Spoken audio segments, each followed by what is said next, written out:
Welcome to the Secret Sauce of Outsourcing podcast that's dedicated to making you better at outsourcing to the Philippines. This is episode 429. Should you pay in Filipino pesos or in your currency?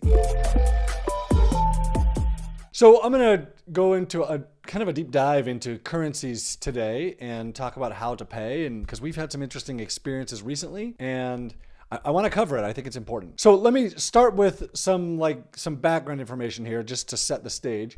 So when you pay your people, no matter what happens, they're going to receive their money in Filipino pesos. They're going to get their money into their Filipino peso bank account in the Philippines. They most likely only have an account in the Philippines. They're unlikely to have a US dollar bank account or a bank account in the US or Australian bank account. They're unlikely to have any of that stuff. It's possible, it's just unlikely. So what they are likely to have is an account in the Philippines at their local bank.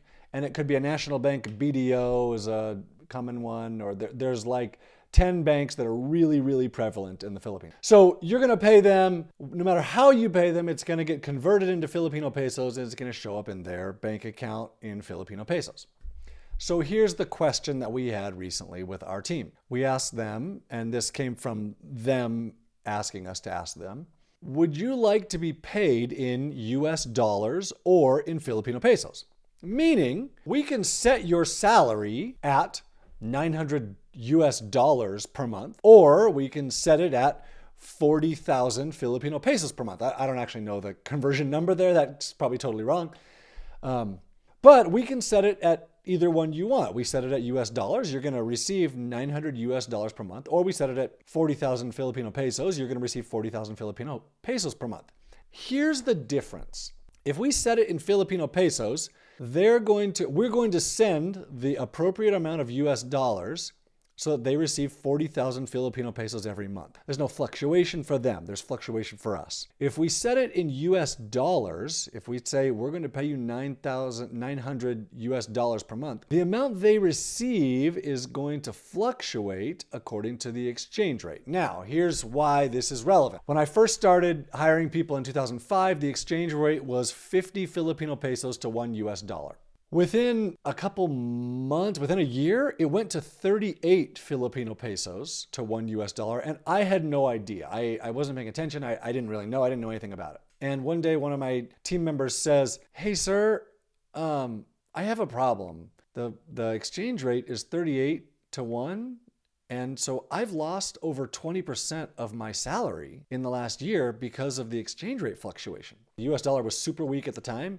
And so I was still sending him $500 or whatever it was at the time. I think it was about $500 And he was now receiving only the equivalent of $400 because the exchange rate had changed so much. Today, when I set a salary at $900 or $1,000 and the exchange rate years ago went back up to 50, and then the US dollar got really, really strong over the last 5 years, and it went from 50 to 55, and it went to 58 even, and it's been 58 for a couple of years now. And so people in the Philippines who are getting US dollars, I'm gonna change my salary calculations because it's way easier. If I set your salary to $1,000 a month, he was getting initially 50,000 pesos. At $1,000, 50 to 1 is 50,000 pesos. When it went to 38 to 1, he was only getting 38,000 pesos. That's a really big difference. When it goes back up to 50, he's getting 50,000 pesos again. I'm still paying $1,000. Well, when it goes to 58 and I'm paying $1,000, now he's getting 58,000 pesos, which is 10%. It's like a 18% increase, a 17% increase, something like that. Without any change from me. It's been really awesome for people in the Philippines to have it at 58. But recently, the dollar weakened a little bit and it went to 56. So here's the sequence of events that happened and why I'm talking about this. So we sent an email saying, what do you guys want? Do you want to get paid in US dollars? Do you want to get paid in Filipino pesos? Everybody responded and said, I want to get paid in US dollars. And that's probably because the dollar is so strong, they're getting more money, right?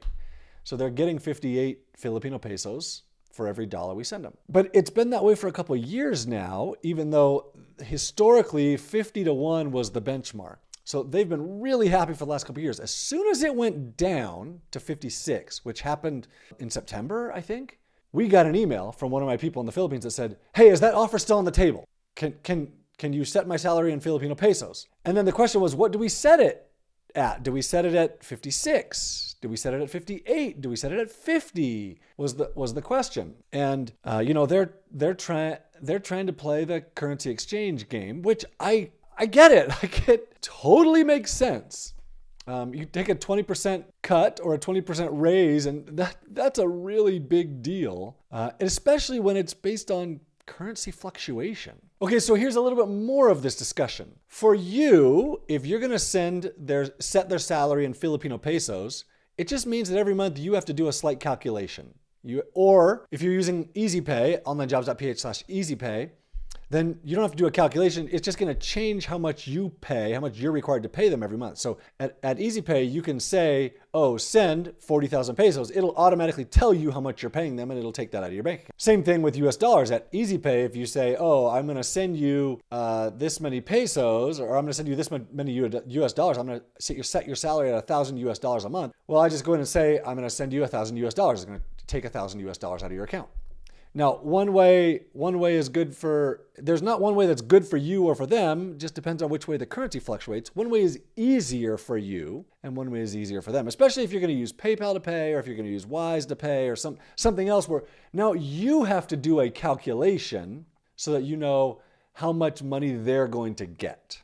And that's the difference. One way you're just knowing you're setting the salary in your currency. You don't have to do any calculation. You send that currency. The other way, you have to do a calculation based off of how much money are they going to get. Now I need to figure out how much of my currency to send. So in the end, there's not an answer to what to do here. I'm not trying to tell you one way is correct or the other way isn't.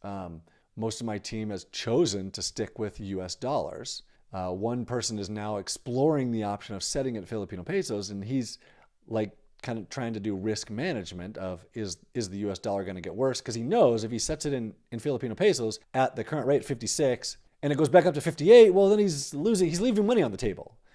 On the other hand, if he sets it at 56 and it goes down to 50, well, then he's making quite a bit more and he locked in at that higher rate, right? So the point of all this is you should probably just discuss this with the people on your team and see what they think, see what they want to do. The other point here is you should probably pay attention to the exchange rate at least occasionally, or ask your team members, your staff, your OFS to tell you when it changes because they're paying attention to it. I guarantee you they're paying attention to it. I don't pay attention to it very often, but I hear about it when it changes. A last part of this, since we're talking about money, is inflation has been rampant in the Philippines the last couple of years, significantly more, I think, than in the US, where US's inflation was quite a bit. Inflation in the Philippines is really high. And I'll have an upcoming podcast talking about that because unfortunately wages have gone down, like purchasing power in the Philippines has gone down quite a bit with inflation. And it's just something you should be aware of. So I'll talk about that in an upcoming episode.